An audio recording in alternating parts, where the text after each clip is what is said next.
The Railway Series, Book Number 2, Thomas the Tank Engine, written by the Reverend Wilbert Awdry, with illustrations by C. Reginald Dalby. Dear Christopher, here is your friend Thomas the Tank Engine. He wanted to come out of his station yard and see the world. These stories will tell you how he did it. I hope you will like him because you helped me to make them. Your loving daddy. Story 1. Thomas and Gordon. Thomas was a tank engine who lived at a big station. He had 6 small wheels, a short stumpy funnel, a short stumpy boiler, and a short stumpy dome. He was a fussy little engine, always pulling coaches about. He pulled them to the station, ready for the big engines to take them out on long journeys, and when trains came in and the people had got out, he would pull the empty coaches away so the big engines could go and rest. He was a cheeky little engine too. He thought no engine worked as hard as he did, so he liked to play tricks on them. He liked best of all to come quietly along a big engine dozing in a siding and make him jump. Peep, peep, peep, pip, peep. Wake up, lazy bones, he would whistle. Why won't you work hard like me? And then he would laugh rudely and run away to find some more coaches. One day, Gordon was resting on a siding. He was very tired indeed. The big express he always pulled had been late, and he had had to run as fast as he could to make up for lost time. He was just going to sleep when Thomas came along in his cheeky way. Wake up, lazy bones. Do some hard work for a change. You can't catch me, he whistled, and he ran off laughing. Instead of going back to sleep, Gordon thought about how he could pay Thomas out. One morning, Thomas wouldn't wake. His driver and fireman couldn't make him start. His fire went out and there wasn't enough steam. It was nearly time for the express. There were people waiting on the platform, but the coaches weren't ready. At last, Thomas started. Oh dear, he yawned. Come on, said the coaches, hurry up. Thomas gave them a rude bump and started for the station. Don't stop dawdling, he grumbled. Where have you been, asked the coaches crossly. Thomas fussed into the station where Gordon was waiting. Poop, poop, poop, hurry up you, said Gordon crossly. Peep, pip, peep, hurry yourself, said cheeky Thomas. Yes, said Gordon, I will. And almost before the coaches had stopped moving, Gordon came out of his siding and was coupled to the train. Poop, poop, he whistled. Get in quickly, please. So the passengers got in quickly. The signal went down, the clock struck the hour, and the guard waved his green flag, and Gordon was ready to start. Thomas usually pushed behind the big trains to help them start, but he was always uncoupled first, so that way when the train was running nicely, he could stop and go back. This time, he was late, and Gordon started so quickly that they had forgotten to uncouple Thomas. Poop, poop, said Gordon. Peep, peep, peep, whistled Thomas. Come on, puffed Gordon to the coaches. Pull harder, puffed Thomas to Gordon. The heavy train slowly began to move out of the station. The train went faster and faster, too fast for Thomas. He wanted to stop, but he couldn't. Peep, peep, stop, he whistled. Hurry, laughed Gordon in front. You can't get away, laughed the coaches. Poor Thomas was going faster than he'd ever gone before. He was out of breath and his wheels hurt him, but he had to go on. I'll never be the same again, he thought sadly. My wheels will be quite worn out. At last, they stopped at a station. Everyone laughed to see Thomas puffing and panting behind. They uncoupled him and put him on a turntable, and then he ran on a siding out of the way. Well, little Thomas, chuckled Gordon as he passed. Now you know what hard work means, don't you? Poor Thomas couldn't answer. He had no breath. He just puffed slowly away to rest and had a long drink. He ran home very slowly and was very careful never to be cheeky to Gordon again. Story 2. Thomas's Train. Thomas often grumbled because he was not allowed to pull passenger trains. The other engines laughed. You're too impatient, they said. You'd be sure to leave something behind.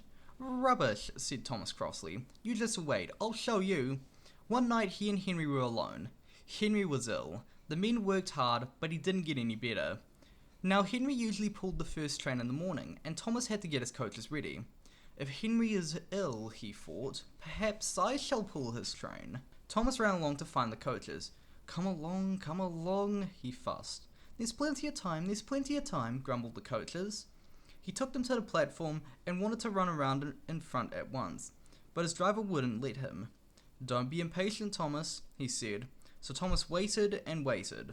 The people got in, the guard and the station master walked up and down, the porters banged the doors, and still Henry didn't come. Thomas got more and more excited every minute. The fat director came out of his office to see what was the matter, and the guard and the station master told him about Henry. Find another engine, he ordered. There's only Thomas, they said. "You'll have to do it then, Thomas. Be quick now." So Thomas ran around to the front and back down on the coaches, ready to start. "Don't be impatient," said his driver. "Wait till everything is ready." But Thomas was too excited to listen to a word he said. What happened then, nobody knows. Perhaps they forgot to couple Thomas to the train, perhaps Thomas was too impatient to wait till they're ready, or perhaps the driver pulled the lever by a mistake. Anyhow, Thomas started. People shouted and waved at him, but he didn't stop. "They're waving because I'm a splendid engine," he thought importantly. "Henry says it's hard to pull trains, but I think it's easy." "Hurry, hurry, hurry," he puffed, pretending to be like Gordon. As he passed the first signal box, he saw the men leaning out, waving and shouting. "They're pleased to see me," he thought. "They've never seen me pulling a train before. It's so nice for them to wave." He whistled, "Peep peep, thank you," and hurried on. But then he came to a signal at danger. "Bother," he thought. "I must stop, and I was going so nicely too. What a nuisance signals are." And he blew an angry peep peep on his whistle. One of the signalmen ran up. "Hello, Thomas. What are you doing here?" he said. "I'm pulling a train," said Thomas proudly. "Can't you see?" "Where are your coaches then?" Thomas looked back. "Why, bless me, if we haven't left them behind." "Yes," said the signalman. "You better go back quickly and fetch them." Poor Thomas was so sad he nearly cried. "Cheer up," said his driver. "Let's go back quickly and try again." At the station, all the passengers were talking at once. They were telling the fat director, the station master, and the guard what a bad railway it was. But when Thomas came back and they saw how sad he was, they couldn't be cross. So they coupled him up to the train, and this time he really pulled it. But for a long time afterwards, the other engines laughed at Thomas and said, "Look, there's Thomas, who wanted to pull a train, but forgot about the coaches." Story 3. Thomas and the Trucks. Thomas used to grumble in the shed at night. "I'm tired of pushing coaches, I want to see the world." The others didn't take much notice, for Thomas was a little engine with a long tongue. But one night, Edward came to the shed. He was a kind little engine and felt sorry for Thomas. "I've got some trucks to take back home tomorrow," he told him. "If you take them instead, I'll push some coaches in the yard." "Thank you," said Thomas. "That will be nice." So they asked their drivers next morning, and when they said yes, Thomas happily ran around to find the trucks. Now, trucks are silly and noisy. They talk a lot and don't attend to what they are doing. They don't listen to their engine, and when he stops, they bump into each other screaming, "Oh, oh, oh, oh, whatever is happening?" And I'm sorry to say, they play tricks on an engine who was not used to them. Edward knew about trucks. He warned Thomas to be careful, but Thomas was too excited to listen. The shunter fastened the coupling, and when the signal dropped, Thomas was ready. The guard blew his whistle, "Peep peep," answered Thomas, and started off. But the trucks weren't ready. "Oh, oh, oh, oh," they screamed as their couplings tightened. "Wait, Thomas, wait!" But Thomas would not wait. Come on," he puffed, and the trucks grumbled slowly out of the siding and onto the main line. Thomas was happy. Come along," he puffed. All right, don't fuss, grumbled the trucks. They clattered through stations and rumbled over bridges.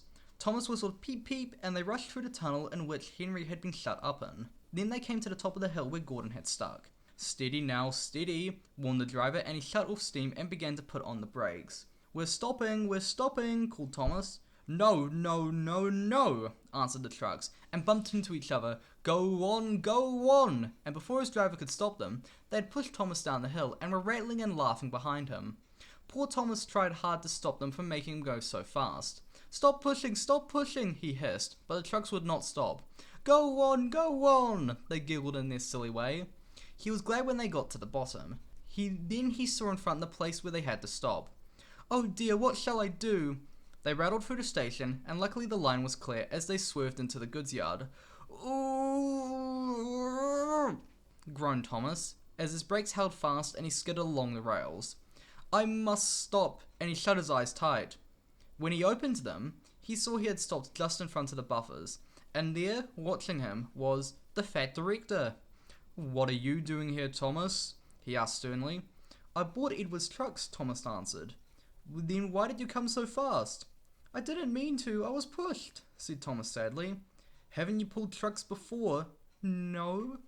"Then you've a lot to learn about trucks then, little Thomas. They are very silly things and must be kept in their place. After pushing them around here for a few weeks, you'll know as much about them as Edward. Then you'll be a really useful engine." Story number 4. Thomas and the Breakdown Train. Every day, the fat director came to the station to catch his train, and he always said hello to Thomas.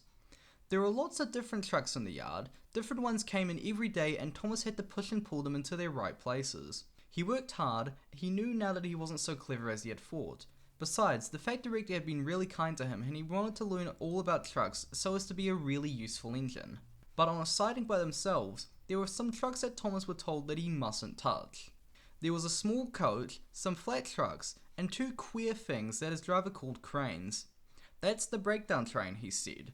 And when there's an accident, the workmen get into that coach and the engine takes them quickly to help the hurt people and to clear and mend the line. The cranes are for lifting heavy things like engines and coaches and trucks. One day, Thomas was in the yard when he heard an engine whistling, "Help! Help!" and a goods train came rushing through much too fast. The engine, a new one called James, was frightened. His brake blocks were on fire and smoke and sparks streamed on each side. "They're pushing me! They're pushing me!" he panted. On, laughed the trucks, and still whistling, "Help! Help!" Poor James disappeared under a bridge. "I'd like to teach those trucks a lesson," said Thomas the tank engine. Presently, a bell rang in the signal box, and a man came running. "James is off the line! Get the breakdown train, quickly!" he shouted. So Thomas was coupled on, and the workmen jumped into their coach, and off they went. Thomas worked his hardest. "Hurry, hurry, hurry," he puffed, and this time he wasn't pretending to be like Gordon. He really did mean it. Bother those trucks and their tricks, he thought. I do hope that poor James isn't hurt. They found James and the trucks at a bend in the line. The brake van and the last few trucks were on the rails, but the front ones were piled in a heap. James was in a field with a cow looking at him. His driver and fireman were feeling him all over to see if he was hurt. "Never mind, James, it wasn't your fault. It was those wooden brake blocks they gave you. We always said they were no good." Thomas pushed the breakdown train alongside. Then he pulled the unhurt trucks out of the way. Oh dear, they groaned. Serves you right, puffed Thomas crossly. When the men put other trucks on the line, he pulled them away too. He was hard at work, puffing backwards and forwards all the afternoon. "This'll teach you a lesson, this'll teach you a lesson," he told the trucks, and they answered, yes it will, in a sad, groany, creaky sort of voice. They left the broken trucks and mended the line. Then, with two cranes, they put James back onto the rails. He tried to move, but he couldn't, so Thomas helped him back to the shed. The fat director was waiting anxiously for them. "Well, Thomas, I've heard all about it, and I'm very pleased with you. You are a very useful engine indeed.